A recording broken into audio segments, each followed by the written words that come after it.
Today, on how it's made. Hot rods.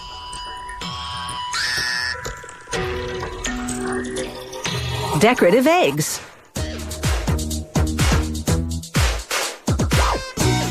Fire hose nozzles. And baseballs.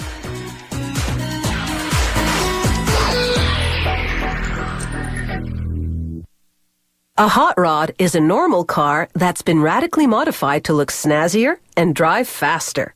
Some amateur mechanics tinker away at building one in their garage, while other car buffs custom order one from a specialty auto shop. Either way, hot rod lovers are driven by their passion for these mean machines.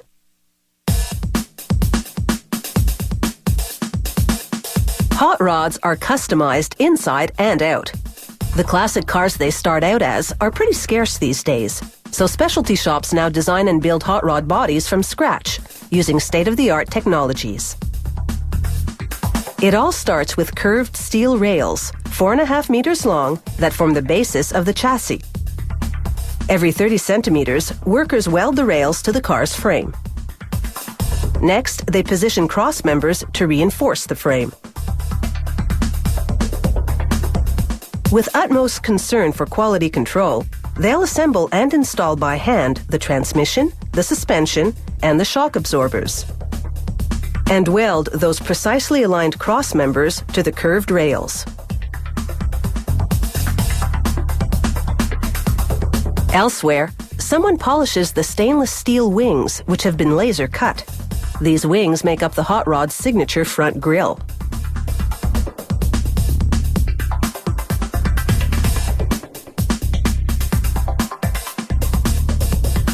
Mounting the disc brakes onto such a high-end machine takes specialists. First, they screw the spindles to the suspension arm. Then grease the ball bearing mechanism. And finally, block the disc brake with a cotter pin to fasten the pieces together. The brake system has 4 calipers, 1 per wheel. Each one holds 2 brackets, called the brake shoes. They close down on the brake disc to slow down and stop the wheel's rotation. A couple of slide pins lock the caliper into place. Brake shoes are prone to wear, so their alignment and oiling must be perfect. The time has come to install a hydraulic device that reacts to the steering wheel's movement, directing the tie rods to turn the front wheels accordingly. A pneumatic tool is used to affix the pinion of the steering mechanism. At every step, workers carefully check and double-check each part. Using a jack, they lift the differential housing into position. It anchors the rear wheel's propulsion system to the car's frame. They attach the suspension arms to the axles at an angle. Meanwhile, a painter sprays a coat of resin gel onto the plastic molds with which they make the car's fiberglass body parts. The gel coating eases extraction and gives the fiberglass a high-gloss finish. To mold the parts, a worker spreads resin on fiberglass cloth. They call this step wetting the fiberglass map. They lay the map on the mold, in this case, a door mold. Then, with a roller, carefully press out all the air bubbles. It takes about 40 minutes for the resin-impregnated map to solidify. Extracting the body part is a tricky procedure. They hammer wood wedges in between the hardened fiberglass and the mold. It's crucial to angle the wedge just right. Otherwise, the mold may collapse. It typically takes about 25 molded parts to make up a complete hot rod body. After 3 weeks' work, final assembly begins. After the back panels comes the front, otherwise known as the nose. Next come the fenders, then the stylish running board. And no hot rod is complete without its signature grille. The windshield frame helps support the roof, or Carson top in hot rod lingo. The front hood completes this 37 Ford-inspired body. It ships without a paint job. That's because customization is everything in the hot rod biz. The buyer decides how to finish the car by choosing, for example, this retro dashboard designed to blend spectacularly with the rest of the car.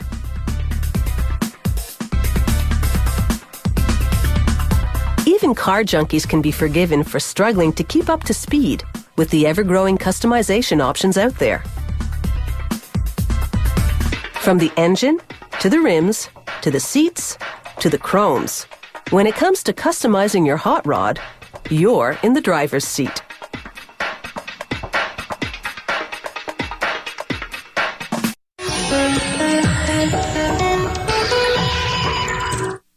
Egg decorating is a craft practiced around the world for centuries. The ancient Persians painted eggs for Nowruz, their New Year celebration, a tradition that continues today.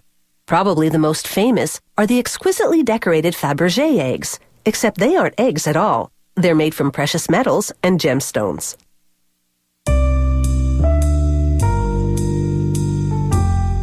Each one of these decorative eggs is a unique piece. The artist paints them, collages images in fabric, and creates jewelry and music boxes, or hangs them as ornaments. She always works with real eggs, from birds like the rhea, the emu, geese, or turkeys.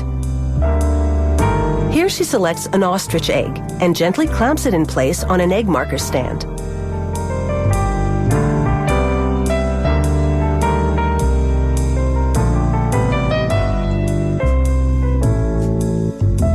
On the underside of the stand are a series of guidelines to help divide the egg into 2 or more equal parts. Working with a pencil held in a brace, she divides the egg into 4 equal parts.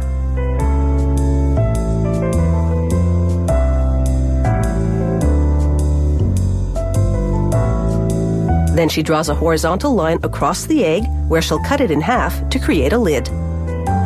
She'll use a hinge to hold the lid in place. So first, she draws the contour. Then a loose wavy line all along the egg circumference, using the pencil guidelines as reference. A rotating cutter equipped with a diamond-dusted blade makes a cut where the hinge will be.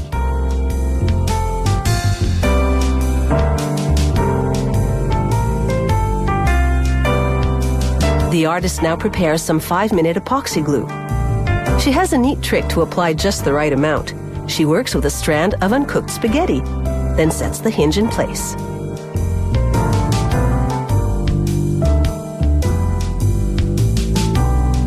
Once the hinge is set, she cuts all around the egg, then opens and closes it to make sure that hinge works properly. It's the first time she sees the egg's interior. If it needs cleaning, now's the time. Though this artist often chooses to leave ostrich eggs their natural color, here she's decided to give the lid a thin coat of acrylic paint. For the lower half, she chooses a darker tone. Acrylic paint allows her to work quickly, as it dries in just a few seconds.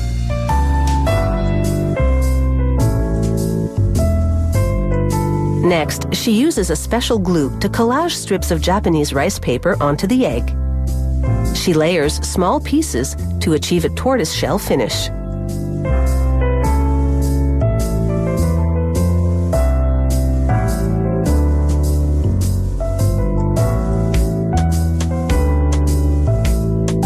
She's ready to set the egg on its stand, so she coats the rim with epoxy, then sets the egg down, making sure the hinge is level with the stand's rim.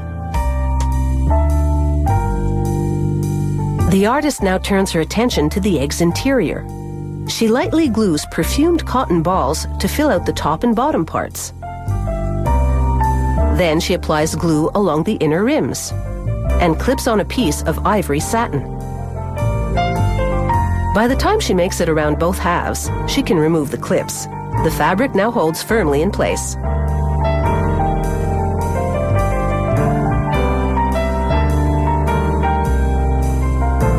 Next, she glues a fabric braid to trim the satin's edge.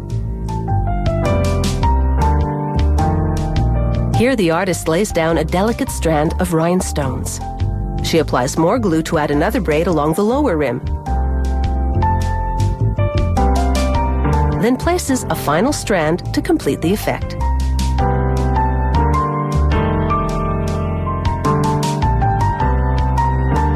She sets in a tiny rhinestone to decorate the metallic filigree that hides the hinges. Even the egg's underside gets special attention.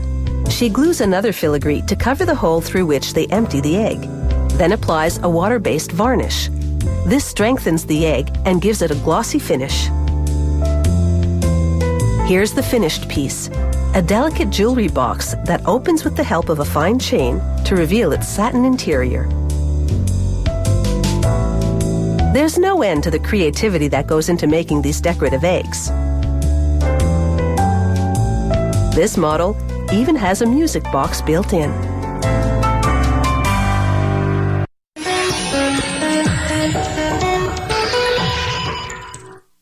Precision tools that perform their task with split-second speed and accuracy are key in jobs where time is of the essence. Take, for example, the nozzle at the end of a firefighting hose. It allows a firefighter to regulate the pressure of the water exiting the hose, no matter how confined or widespread the flames. A fire hose nozzle isn't a simple point-and-shoot device. It enables firefighters to tailor their tactics by firing water in a stream or flush. Production begins with a long aluminum tube. A saw slices off 16-centimeter pieces called blanks. Just one tube makes about 46 blanks. A robotic arm swoops down to transport them to a lathe.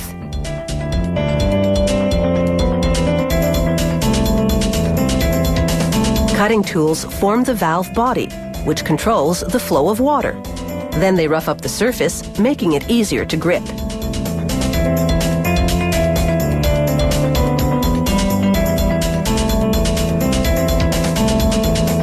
They make a ball groove on the outside rim for attaching the hose coupling. Next, they form the interior. Technicians verify the inside shape with computer imaging software. It's on to the milling process. A computer-guided drill bores several holes for the nozzle and grip attachments. Coolant washes away the metal chips and keeps the drill bit from overheating. The transformation from a blank to a valve body is structurally complete. A laser now engraves the flow indication.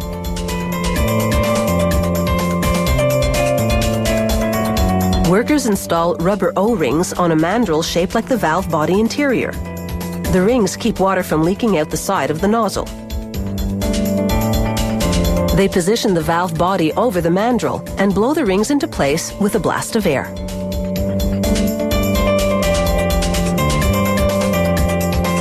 Automated machines now mate the valve body to the nozzle's handle.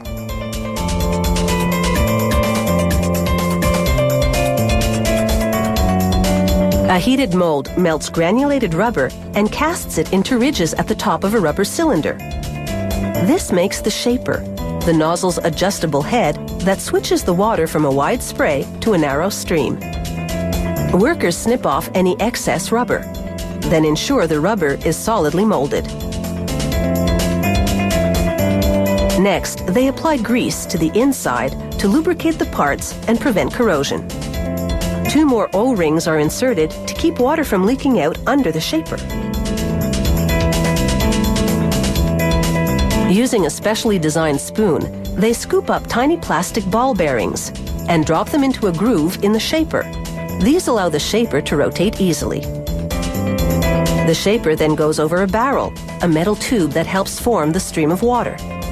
To attach it, they apply an adhesive to the threads on the shaper's base, then slide the part into place.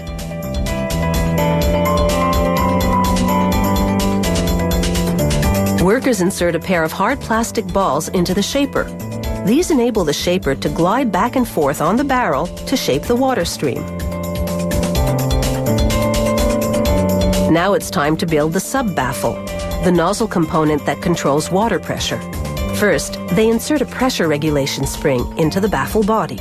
Then snap on a knob which changes between standard water pressure and low pressure. The whole device slides directly into the barrel.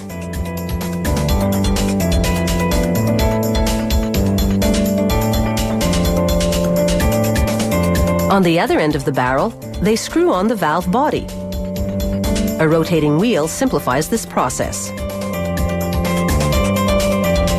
They now affix a pistol-style grip. Finally, the gasket grabber goes in. The steel screen keeps out nozzle clogging debris coming from the hose. With the nozzle assembly now complete, it's time for what they call a damp run. Workers check everything to ensure the nozzle performs its tasks at every twist and turn.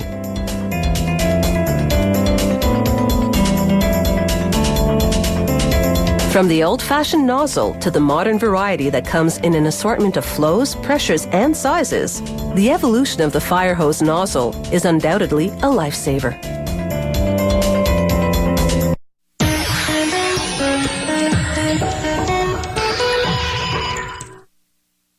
When they make baseballs for the pros, they aren't just playing around. They build these balls precisely to league standards, and incredibly, those standards date back to 1872.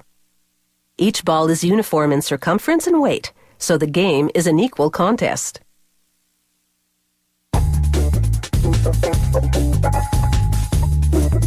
Crowds will go wild for these professional baseballs, and at the heart of each one is something called the pill. The pill is smaller than a golf ball. It's about 10.5 centimeters in circumference.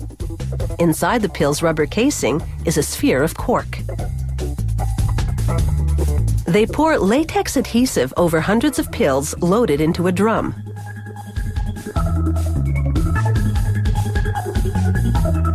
Rollers spin the drum to evenly coat the pills with the adhesive. This adhesive never dries out completely, and the pills remain sticky to the touch. Next, they loop 4-ply wool around the pill. This machine spins the pill to wind the yarn around it. This winding substantially fattens the pill. It's the first time a camera has ever been allowed to record this proprietary machine, so we can't show you all of it. They wind a second layer of wool around the pills. This yarn is 3-ply, and it thickens the ball a little more. For a third winding, they use another 3-ply yarn, but it's a bit lighter. The various layers of yarn are what gives the baseball resilience, so it springs back into shape despite being hit repeatedly. For the final winding, they use a much thinner polywool blend because its surface is smoother. This wound pill is called the center.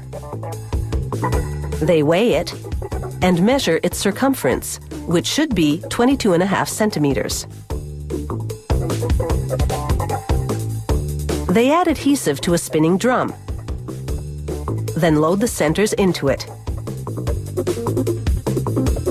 As the centers tumble, they absorb the glue and the wound fibers adhere to each other. The centers air dry for 48 hours but remain sticky.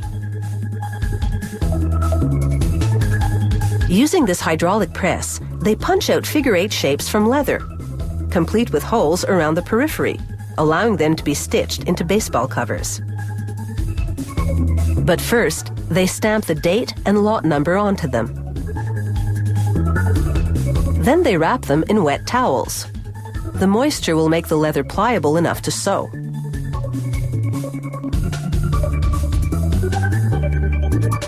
They roll the water-based adhesive onto one side of the cutouts, which sticks to the moist leather. They press 2 cutouts to the center sticky surface. It's an exact fit. They clamp the leather-clad ball in a vise, and it's time to sew. Working with 2 needles, the sewer pulls thread through the ball center and up through the holes in the leather pieces to cross-stitch them together. He rubs wax on the thread to stiffen it, because if it slackens, it's more likely to tangle. When it comes to cross-stitching, these workers are in a league of their own.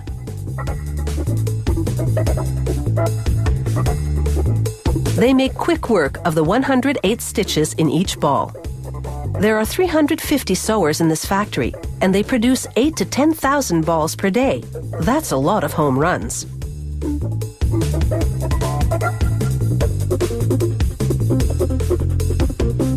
The final stitch goes through the center of the baseball and out the other side. The sewer then pulls the stitches into a V configuration to give the ball a consistent look and feel. The balls now roll into a press that smooths down the seams. Smoother balls are harder to grip, and they make pitching a bit tougher for the pros.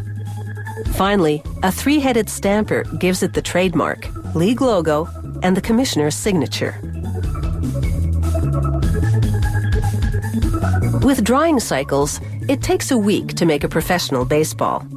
It will be whacked and slammed out of the playing field. But that's life in the big leagues.